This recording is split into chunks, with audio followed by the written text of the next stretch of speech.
What's next for Jindabyne's tip? Number 189, $14.5 million. For a new resource recovery center? Despite efforts to record the full community session, no audio was permitted during the formal presentation. A curious decision, given the meeting was a public forum discussing matters squarely in the public interest. Fortunately, I was allowed to record a short conversation with council representatives afterward to help capture the key takeaways. Monaro Zone has included full source material from the post-forum interviews for transparency. Importantly, local independent councillors Reuben and Elliot were in attendance, and both made strong representations aligned with what many in the community had expressed, calling for practical, cost-effective solutions that wouldn't burden residents or small operators. The problem: landfill at capacity.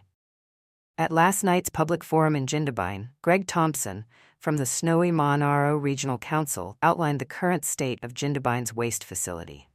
In short, Jindabyne's landfill is full. The Environmental Protection Agency will not permit expansion due to environmental risks, and by 2041, the council will be allowed to operate only one landfill, almost certainly located in Cooma.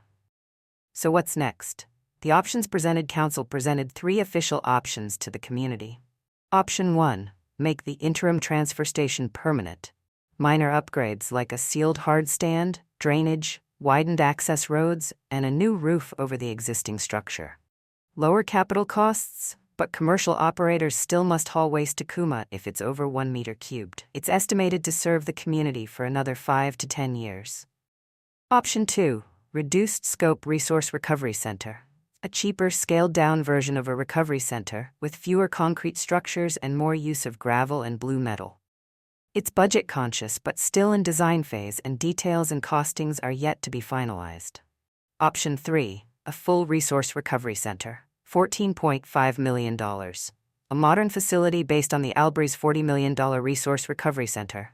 Includes a community drop-off area, buyback shop, education center, FOGO processing, sealed roads, and an EPA-compliant site layout. It's a long-term circular economy strategy, but with high capital costs, increased operating costs, and a significant debt burden. Option 4, a practical suggestion from a local operator.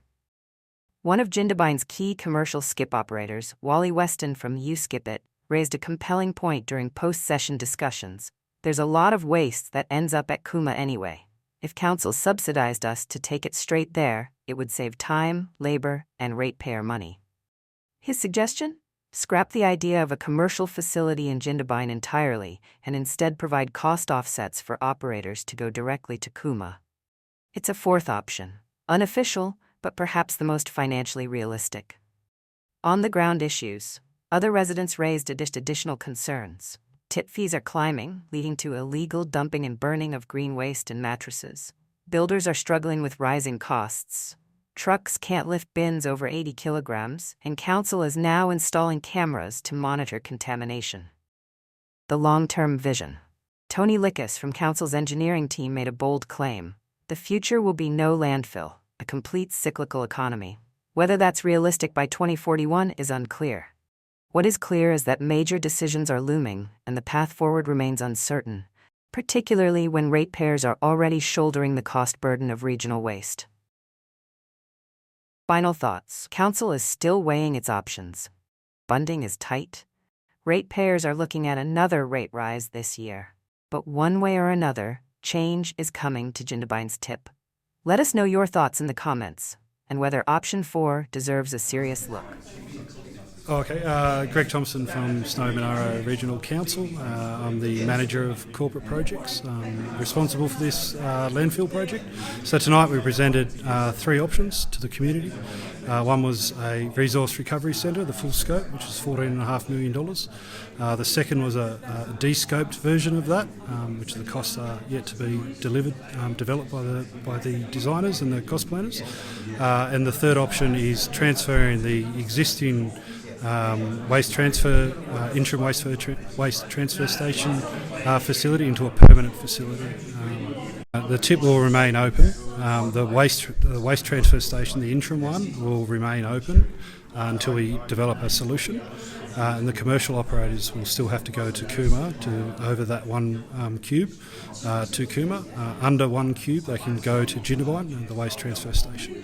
And how long can the interim solution be functional for? I would estimate, personally, between 5 and 10 years it could potentially service the community. Now, the works that we've presented are about amenity, so a roof over the existing structure, putting a sealed hardstand down, and creating a more safe environment for the community to remove their rubbish. And the commercial operators here tonight, how do you think they received what you had there? Look, I think the scope of works that were presented were feasible. The commercial operators were happy with the solution. However, I think there's a greater consideration onto the long-term solution on whether they do actually want that commercial solution in place at Jindabyne. Thank you very much for your time, operators, is that correct? Yes, my business is You Skip It, and it's been running 22 years. Wow. And what were your thoughts on tonight's presentation? I thought it was very informative.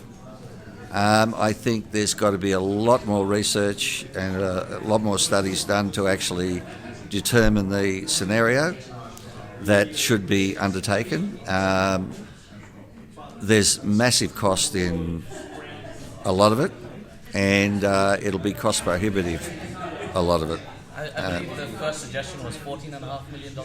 Yeah, $14.5 million is a lot of money to come up with for a small council which is already in debt, but also the operating costs and the numbers of people that are going to be required to actually carry out the process that they want to do, the resource recovery process. One of your concerns was the double handling. Can you go into a bit more of what that means? There's a lot of waste that would come into that facility that would not be recoverable. So therefore, if that waste was taken directly to Cooma landfill, where it'll end up anyway, that bypasses a process of labour that to try and sort through it. And if I were to force you tonight to pick one of those 3 options, which option would you pick? I would say the option and the current location, which is I think the third option. To not do any upgrades and just take it direct to Cooma? No, yeah. Well, the current location, there can be a commercial facility there. So we need to look at what the costs are going to be to set that facility up, what the costs are going to be to us in fees, which we pass on to our customers to manage that commercial facility, and what they're going to recover out of it. And you raised an interesting point, which I believe could be an option for, which was for subsidies for us, to take our waste. If there's a cost offset, rather than build the commercial facility in version 3, it would save the council money, 1 in building and 2 in operational costs for that facility. And so if there was some sort of cost offset for us as operators to take it to Cooma, then it would save the council and the ratepayers a lot of money. That makes a lot of sense. Thank you very much for your time, Wally. Okay, thank you.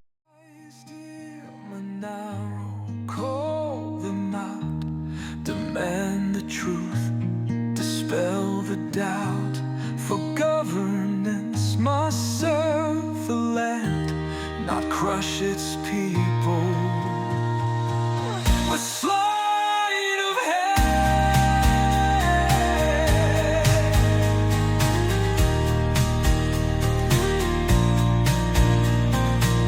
The worst of crisis left to fester. No justice found, no old redress here. Shame on the gang who turned their backs. Shame on this council.